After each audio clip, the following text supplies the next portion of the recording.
आज हम आपको बताने वाले हैं शीर्षासन कैसे करते हैं। शीर्षासन इतना फायदेमंद है, आप सोच के हैरान हो जाएंगे। जिन्हें आसनों का राजा कहा जाता है, शीर्षासन को। मतलब आपके शरीर से जितनी भी जुड़ी समस्या, आंखों से जितनी जुड़ी आंखों की समस्या है, बाल ज्यादा झड़ते हैं, कान की समस्या, चेहरे से जुड़ी जिसमें समस्या है, चेहरे पर अगर रौनक नहीं आती, चेहरे पर जितनी भी झाइयां हैं, चेहरे के लिए बहुत फायदेमंद है। और जिनको शरीर में बहुत ज्यादा समस्या है, तो शीर्षासन एक आसनों का राजा कहा जाता है। रक्त क्या होता है हमारा नीचे की तरफ आ जाता है, और हमारे शरीर में क्या होता है एकदम से ताजगी सी आ जाती है। तो हमें करना क्या है, सबसे पहले वज्रासन में बैठ जाना है। चलिए, उसके बाद हमें करना क्या है, ऐसे उंगलियों को हमें लॉक कर लेना है। हमारी जो बाजू है बाहर की तरफ ही रहेगी, उसको हमें थोड़ा अंदर रखना है। वो क्या होगा, हमारी फैलेंगी। तो इसको हमें अच्छे से मजबूती से रखना है, हमें मजबूती से रखना है अच्छे से। तो प्रयास कीजिएगा, जब आप शुरू में नए हैं कर रहे हैं, तो आसपास कोई गद्दा वगैरह या पार्क में कीजिए, ताकि जब आप गिरें, या दीवार के सहारे कीजिए। दीवार के सहारे बहुत ज़्यादा फायदेमंद है। बिना दीवार के सहारे शुरुआत कर रहे हैं, बिना दीवार के सहारे मत कीजिए, या किसी की अपने योग शिक्षक की देख रेख में कीजिए, क्योंकि आप गिरेंगे या चोट भी लग सकती है। तो ध्यान रखिएगा। नहीं तो आसपास कोई तकिया वगैरह, कोई मतलब गद्दा वगैरह रख दीजिए, जिससे आपको चोट ना लगे। या दीवार के सहारे कीजिए। सबसे पहले आप दीवार के सहारे करेंगे, बहुत फायदेमंद है। ऐसे हमें रखना है, हाथों को आराम से हमें सर को रखना है। ठीक है, सबसे पहले हमें ये सर को रखना अच्छा से आना चाहिए। हमारा सर का जो बीच वाला हिस्सा है उसे स्पर्श करना है। तो हमें सर को रखना है ऐसे। और जो हमारे ये हाथ है, देखिए ये हाथों का बहुत रोल रहेगा। कोहनी को अच्छे से रखना है, और ये हाथों को हमें फ्री रखना है, कलाई को, ताकि ये अच्छे से रोटेट हो पाए। और जो हमारा ये वाला हिस्सा है, ये क्या करेंगे, सर को ऐसे हल्का सा सपोर्ट देंगे, ताकि ये आगे ना गिरे।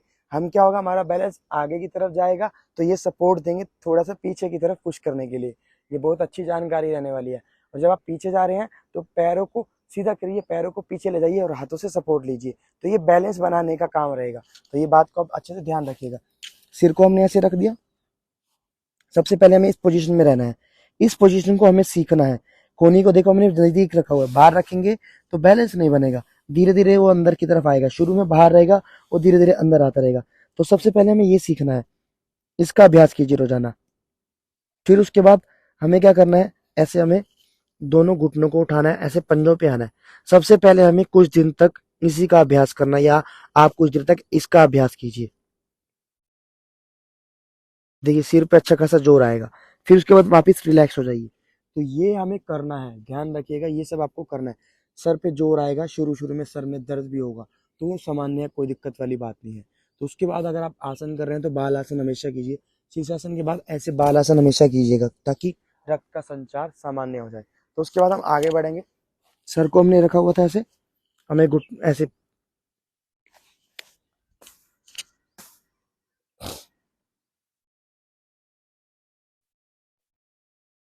सर को हमने ऐसे रखा हुआ था। हमने घुटनों को उठा लिया ऐसे।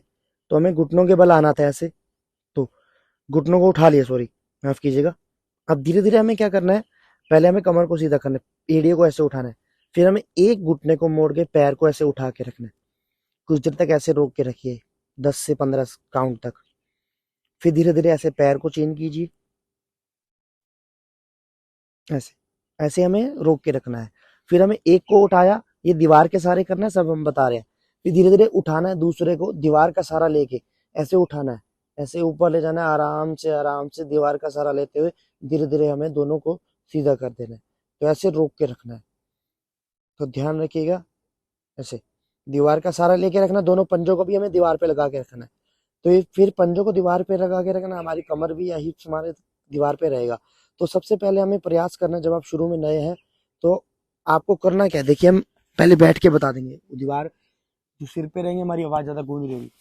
तो करना क्या है, हमें दीवार हमारी कमर के साथ रहेगी, हमारी कमर दीवार के साथ रहेगी। सबसे पहले हमें कमर को हटाना है, फिर हिप्स को हटाना है, फिर हमें क्या करना है, एक एक करके पैरों को हटाना है। देखिए हम बता देते हैं कैसे हटाना है। देखिए हमारी कमर या हिप्स हमारी दीवार के साथ स्पर्श है, तो हमें पहले कमर और दीवार को, कमर और हिप्स को हटाना है। फिर उसके बाद हमें एक पैर को हटाना है, ऐसे पंजे को, टोस को पॉइंटेड रखना है ऐसे। फिर हमें दूसरे को हटाना है, टोस को पॉइंटेड रखना है। तो ऐसे दोनों को एक एक करके हटाइएगा, कुछ देर तक रुक के रखिएगा। तो ये बहुत फायदेमंद बन रहा है। ऐसे अब धीरे धीरे धीरे धीरे एक एक पैर को हटाइए, फिर एक को रखिए, एक पैर को हटाइए, फिर एक को रखिए। बैलेंस बनेगा। फिर दोनों को हटाइए, दोनों को कुछ देर तक रोक के रखिए ऐसे। तो ऐसे करते रहिए धीरे धीरे अभ्यास। अगर एक बार आपका शीर्षासन हो गया तो आपके काफी सारे आसन खुल जाएंगे। तो इसी में हम पद्मासन लगा सकते हैं ऐसे। पद्मासन में ऊपर नीचे ऐसे कर सकते हैं, ठीक है। इसी में हम बटरफ्लाई लगा सकते हैं ऐसे, बद्ध कोणासन। तो इसी में हम गरुड़ आसन लगा सकते हैं। तो इसी में हम वृक्ष आसन लगा सकते हैं।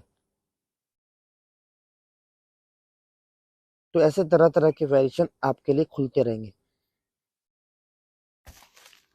एक बार आपने शीर्षासन सीख लिया तो इसमें काफी सारे आसन निकल जाएंगे। तो पहले सबसे पहले हम बाल आसन करेंगे, तो कि जो रक्त का संचार है वह सामान्य रहे।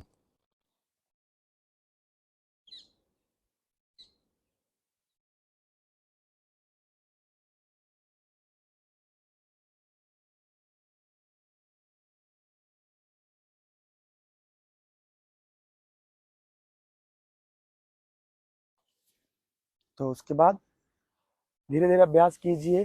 अगर कोई समस्या है तो हमसे पूछ लीजिए। बाल आसन जरूर कीजिए।